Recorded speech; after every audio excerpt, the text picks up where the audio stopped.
We're going to jump right in. As we get started tonight, I want to ask you a question. Have you ever been driving late at night and there's just like nothing, right? There's no lights, there's no houses, there's no convenience stores, there's nothing, no gas stations, just darkness. And then way off in the distance, you see this one sign that's like lit up and illuminated. Maybe it is a Buc-ee sign, like calling you home, right? But without even thinking about it, your eyes like lock on to that sign. And it's not because that sign is doing anything crazy. Like it's just there. It just exists. But in the middle of the darkness, light stands out. And I don't think that it is any secret. And I know that it might even sound a little cliche, but that is exactly the kind of life that Jesus invites us to, right? That we would stand out in the darkness. That if everything else around us looked one way, we would be that thing that would be Buc-ee's calling people home. The beaver, the sign. It's like, hey, come home, right? Like that our life would be that thing. That it's not necessarily, if you're a follower of Jesus, it's not being loud for the sake of being loud. And I'm not just talking about like our speech, I'm talking about our life. It's not just being loud for the sake of being loud, but it's living in a way that actually looks different. And I know this can be scary, but we're going to talk about this a little bit tonight because we're called to there being something noticeable in our life, where our life, how we live, how we choose to hold ourselves, how we choose to engage in different situations. If you have said yes to Jesus, to being a follower of Jesus, you are actually called to stand out. And some of you are like, I don't want to stand out. I don't want the attention on me, and I get it, but that's how light works. When you are in darkness, light stands out. And we are familiar with what it looks like to be in dark places. You are familiar with this. For some of you, maybe that dark place is part of your friend group. And it's just different. You just get around these people and it just kind of brings you down and you just feel like, man, it's just so heavy when I'm around these people. Maybe for some of us, it is our roommates, if we're honest. It's like, man, when I get around my roommates, like it is just hard. And I feel like that I'm not talking about just this overwhelming spiritual presence, but it's just not encouraging. It's not life-giving. We know what it's like to be in these spaces. Maybe it's a fraternity or a sorority. Maybe for some of you, it's you. It's your own mind. It's what's going on when nobody else is watching. It is what's happening that nobody else sees. We know what it's like to be in places that feel dark. And when we are in those places, the temptation is for us to fit in. Temptation is for us to blend in. We don't want to stand out. We just want to keep our head down. We don't want to draw a bunch of attention to ourselves. We just want to be just distinct enough that we feel okay with ourselves, but not distinct enough that anyone else notices. And if we're honest, a lot of times we're more afraid of what people will think than we are burdened by what people might miss if we stay quiet. We're more concerned with how they're going to look at us or what they're going to say about us or what they're going to think about us by being distinct, by being light in darkness, than we are burdened, feeling this weight that like God has actually called us to this for a purpose, because it is that light in the darkness that catches people's attention, that calls people to Jesus. And we care more about not looking foolish than we care about people encountering Jesus through our life. But here's the thing. I don't really think this is just a courage problem. I think sometimes it is. We just need to have courage to stand out. We need to have courage to be different. But I don't think it's just a courage problem. I think it goes deeper than that. I think a lot of times it's actually a worship problem. I think it's a worship problem because I think our understanding of worship sometimes is just a little too small. You can go ahead. It's a worship problem. There we go. I don't know why it changed on the screen back there. Sorry about that. I think, okay, if I say the word worship, what's the first thing that comes to mind? Singing, right? Yeah, songs. Absolutely. That is like often our first response when we think of this idea of worship, is I'm thinking about a part of the service when we come together on a Wednesday or on a Sunday or at breakaway, at the beginning or the end, we gather together. Maybe we have a certain posture. We raise our hands or we clap or we sing or we kneel or whatever that expression looks like. And we have, in a lot of ways, reduced worship down to music, singing, a part of the service. That stuff matters, like singing matters, declaring truth absolutely matters, But worship was always meant to be something bigger than that. It wasn't just a part of a service or an experience that we have sometimes. Like worship is always something that we've been invited to have a posture in our life that is worship. If we want to see what this actually looks like we don't have to guess. We can go to Scripture. All throughout Scripture, we see different expressions of worship. And again, I'm not just talking about raising our hands or kneeling or clapping or any of those things. There's all these expressions of worship. And specifically in the life of David, we see worship a lot. He wrote a lot of the Psalms, and it's said that David was a man after God's own heart. And when you look at him, you start to realize, looking at the life of David, specifically in 1 Samuel, 2 Samuel, you start to realize that it wasn't about his talent. It wasn't about like what he did or that he was like super impressive. It wasn't about his gifting or his image. Like God didn't say he was a man after God's own heart or even choose him to the things that he called him to because David had already built something or he deserved it. God chose him. God declared something over him. God called him out to be a light in the darkness because he saw something deeper going on inside of David. There was something that was going on much deeper than what other people could see. And it matters because before David ever sat on a throne, whether you know his life story or not, we're going to talk a little bit about it tonight, but it doesn't really matter. Before he ever arrived, before he ever sat on a throne, before he ever had any power or position or prominence, before he had any of those things, before he ever held a title, before anyone knew his name, there was something that was being formed inside of him, something that was hidden, something that was deep. And when you read his story, you realize that formation didn't happen in the church. That formation happened in private places. That formation happened in the field as he was tending to the sheep. It didn't happen in a spotlight. It happened in ordinary obedience when nobody else was watching. And we already kind of talked about this, but when we look at the life of David, his worship definitely was not just confined to songs, even though David is known for a lot of psalms and songs, right? But his life and his worship was not just confined to that. It was his response in different situations. It was the way that he chose to live his life. And I think that if we're not careful, we settle for a version of Christianity where worship is something that we do in a room once a week, and then everything else in our life is shaped by what happens outside of this room. It's shaped by the way that we spend our time, the people that we hang around. Like we worship here, and then we're discipled by TikTok all week.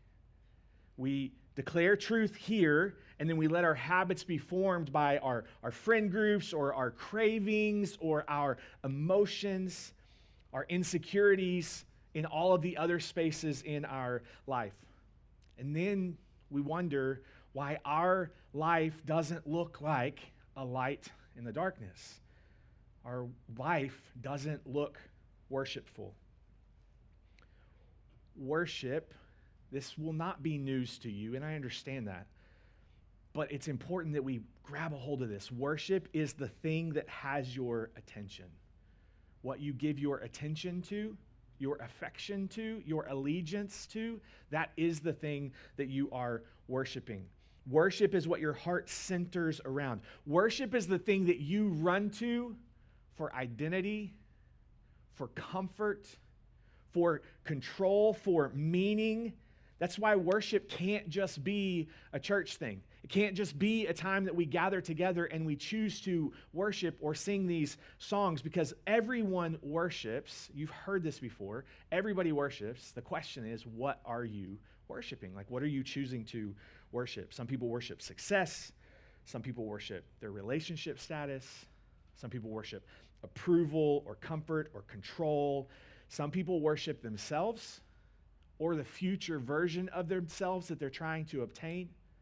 Like, we are all making decisions and worshiping, and our worship can even change from season to season, which is what we're going to see in the life of David. We're going to look at two different moments from David's life that show two very different expressions of worship. The first is as you look in 2 Samuel chapter 6, we're going to jump into the story, and David has finally become king, okay? Like, there's this moment where Samuel comes to his father Jesse's house, and he says, hey, God has said one of your sons is going to be king. And they eventually bring David in, and Samuel pours the oil over his head and anoints him king. There's this moment where he experiences God's call on his life. And then what happens next?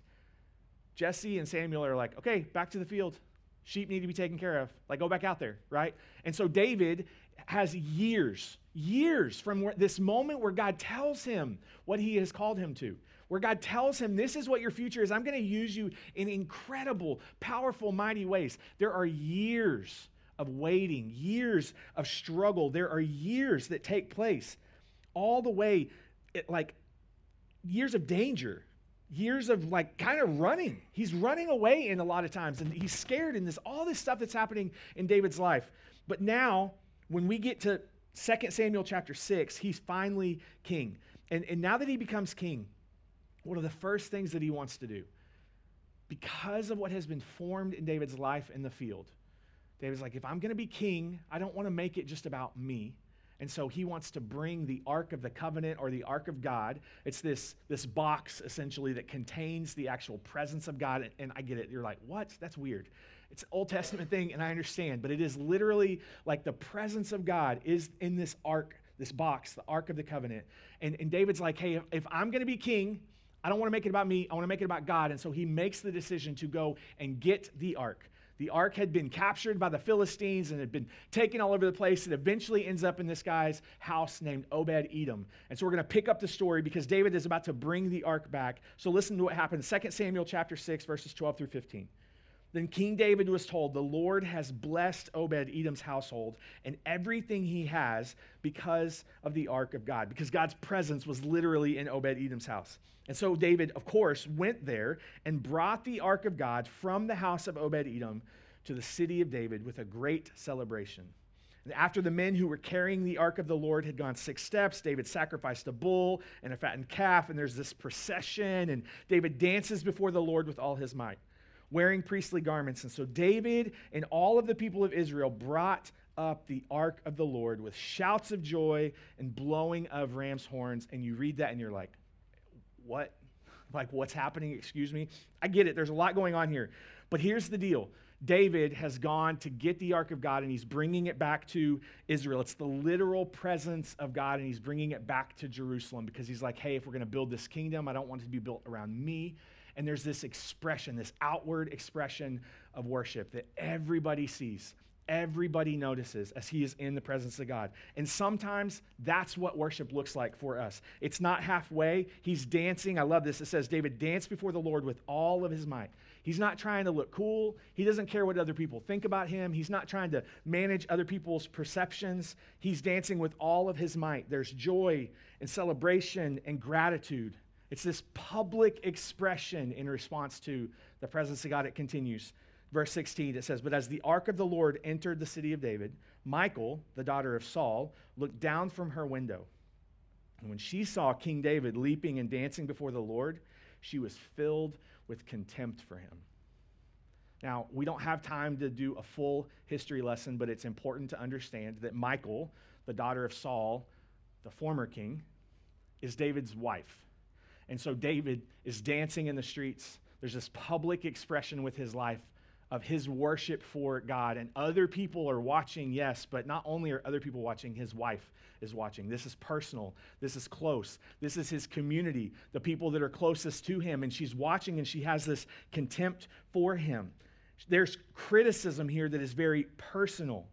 Someone in his house is despising what David is doing as he worships. And notice what she despises. She despises his visible expression of worship as he chooses to publicly worship, to make his life about what God has invited him to. He gets criticism, and it is hard. And we get that, right? We know sometimes what that pressure can feel like.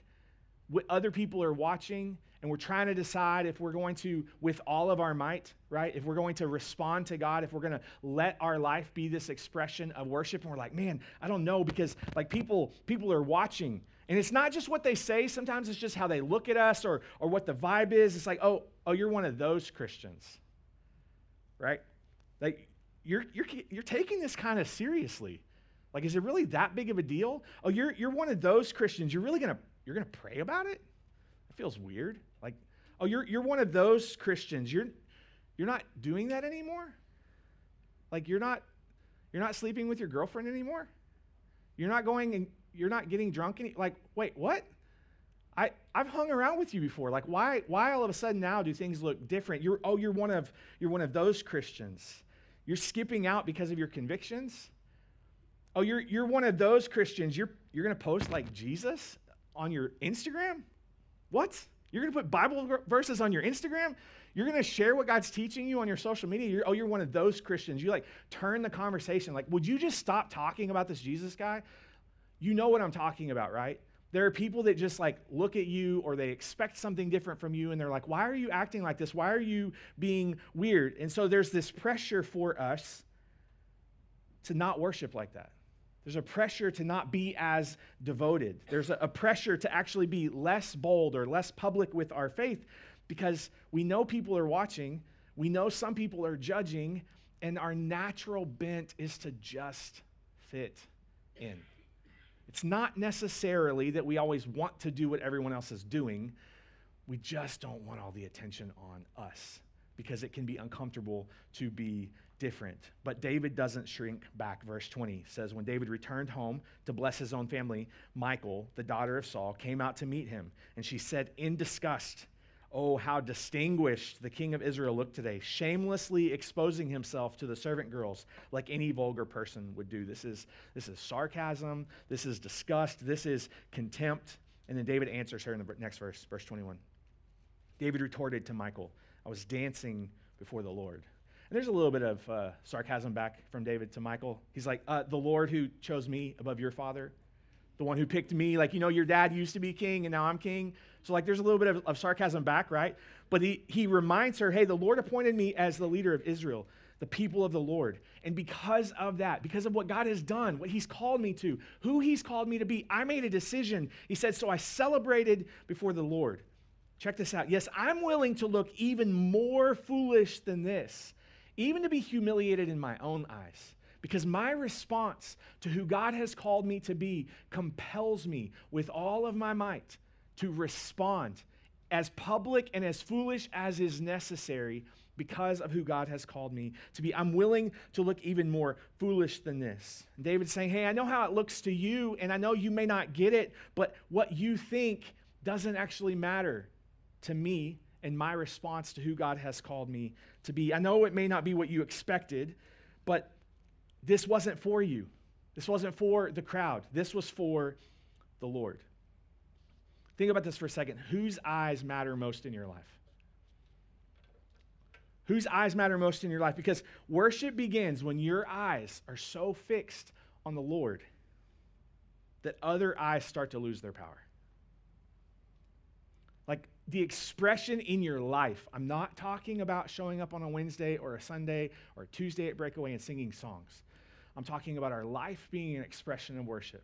That happens when we fix our eyes on Jesus so much that other people's eyes start to lose their power in our life. But some of us get so overwhelmed by what people think that we actually become spiritually muted.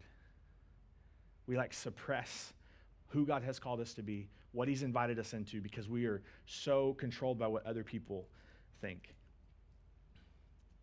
Some of us know exactly what obedience should look like, and the thing holding us back is not confusion. It's the fear of looking foolish. You know the relationship needs to end, but you don't want to be dramatic or look dramatic, right? You know you need to draw a boundary, but you don't want people to think you're weird. You know that you need to stop going to that place or hanging out with those people, stop doing that thing, stop participating in that conversation. You need to stop normalizing that habit, but you don't want to be the only one that's standing up for who God has called you to be. You don't want to be the odd one out. You don't want to draw attention, and so we just normalize and we fit in and we get comfortable. We know that God has invited us to speak up about him with our lives, but we don't want to be the Christian that makes things weird. David's response shows us he would rather risk looking foolish than miss responding to God in the right way. It's like, I know what God has done. I know who God has called me to be. And so if it means that I'm going to look foolish, then bring it on. Because I want to be obedient and I want to respond to God in the right way. But then the story takes a turn. Okay, there's one expression in David's life that is very outward. It is very public. It is even foolish, some people would say. But the story takes a turn in the next chapter, because in chapter 6, David is celebrating. But in chapter 7, David is disappointed.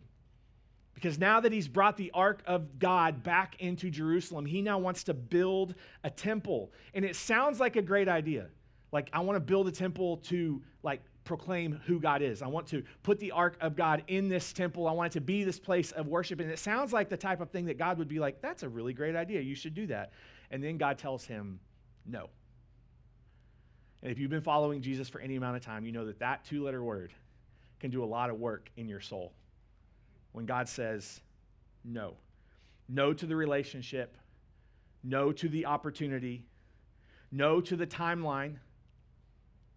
Even when it feels like something that God would bless, the answer still seems to be no. No to the prayer that you've been praying. No to the thing that you wanted to do for Him.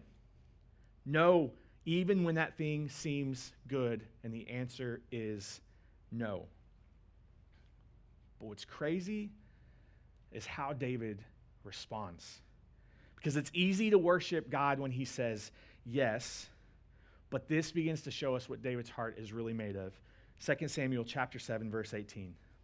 After God said no, then King David went in and sat before the Lord, and he prayed, "Who am I, O sovereign Lord? And what is my family that you have brought us this far?" He sat before the Lord. Such a different posture of worship than we see in chapter 6. It's such a different picture. In chapter 6, he's dancing with all of his might, and in chapter 7, he's sitting in the presence of God after hearing God tell him no. It's the same heart, different expression, because worship is not just defined by our volume or our energy. It is defined by responding rightly to who God is in our life. And sometimes the right response is celebration. Sometimes the right response is surrender.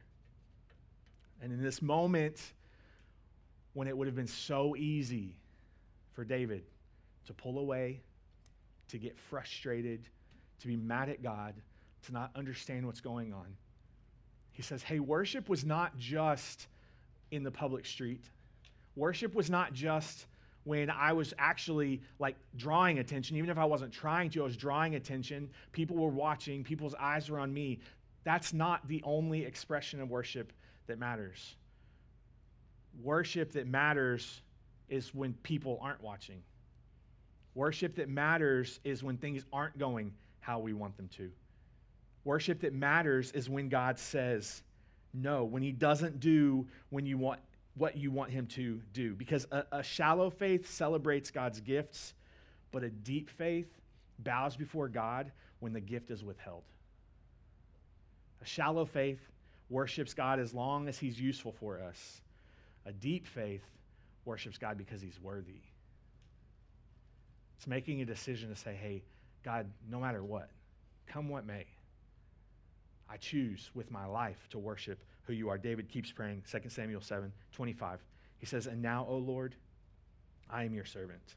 Do as you have promised concerning me and my family. Confirm it as a promise that will last forever." And check this out. "And may your name be honored forever, so that everyone will say, the Lord of heaven's armies is God over Israel." Not my name, not my plan, not what I want, not my preference, your name.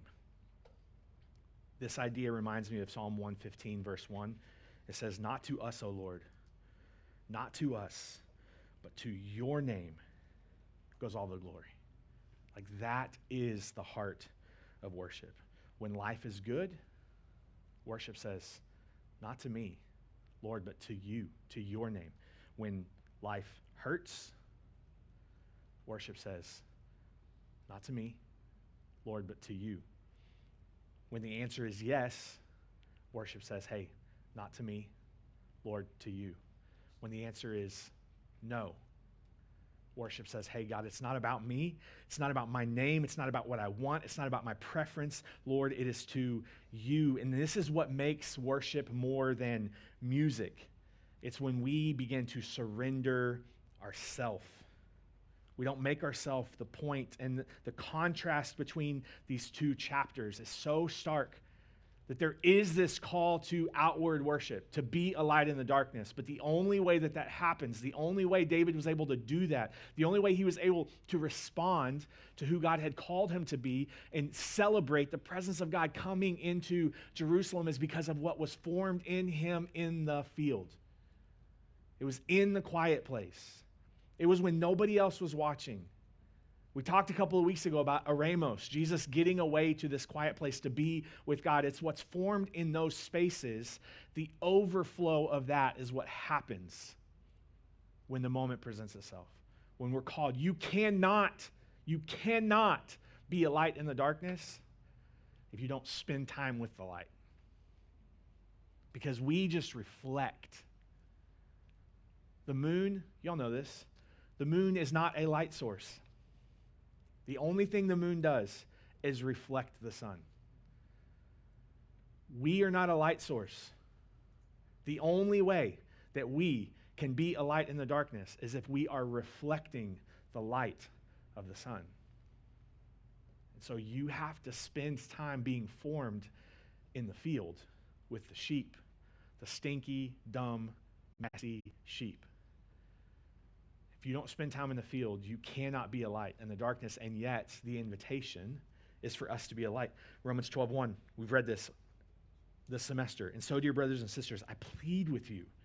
Paul says, I plead with you, I urge you to give your bodies to God, to give all of who you are to God because of what he has done for you. Let them be living and holy sacrifices, the kind that he will find acceptable. And he says, this is truly the way to worship God, that it's not just part of who you are. It's not just your singing. It's not just your church attendance. It's not just in moments. It's all of you. It's time in the field and time in the dark places. It is all of who you are. Worship is not just what comes out of your mouth. It's what you do with your body. Worship is what you do with your choices. It's what you do on a Tuesday night and a Friday night. It's what you do with your sexuality and your money and your habits. It's what you do with your phone and with your words. Worship is your life. And it's what happens when nobody else is around and when other people are around. Because there is an outward expression of worship that is an overflow of what has been formed on the inside of us. Jesus says that what comes out of your mouth flows from your heart. Your life is speaking a language, and it's whatever is going on the inside of you. And so, yes, your words come from your heart, but so do your instincts and your reflexes, your cravings, your reactions, your patterns, your priorities. What happens here matters. Absolutely. Because we come and we are exposed to truth. We're exposed to God's people. We're in a place where people are going to speak life into us. They're going to encourage us and hold us accountable. And these moments matter because they help fill us up. But if it's only once a week in here and then we're being formed by everything else out there, we can't be a light in the darkness. We can't reflect the light if we don't spend time with the light consistently. We have to fill our hearts with truth, but if this is the only time that it happens, it's not going to be enough. It's not going to sustain you. If you want your life to shine on the outside, something has to be formed on the inside. A kind of life that is built in the hidden places, in prayer, in scripture, in repentance, in obedience, in community, staying with God in both the celebration that is public and even sometimes in the disappointment in the private. And so as we wrap up, here's the question that I want us to sit with. What is actually shaping your life? You're like, we're talking about worship. Yeah, because worship is what has your attention. You are worshiping what you give your affection to. You are worshiping what you give your time to and your energy to. What you prioritize, that is what you're worshiping. And if what we're worshiping is what is shaping us and we're reflecting the light that we spend time around, then we have to worship the right thing. or we're going to be reflecting the wrong light. So what is it that's actually shaping your life? And is Jesus, as with David, when he brings the presence of God into Jerusalem, into the middle of the kingdom, into the center of the town, is Jesus at the center? Not in theory, but in a way that you live when nobody else is watching. And the choices that you make when it costs you something. In the moments where you feel the pressure to blend in, how do you respond? What are you worshiping? And how is it expressed in your life? It matters. Other people see it. You see it. So do something with it. You can't reflect the light if you don't spend time with the light. Let's pray.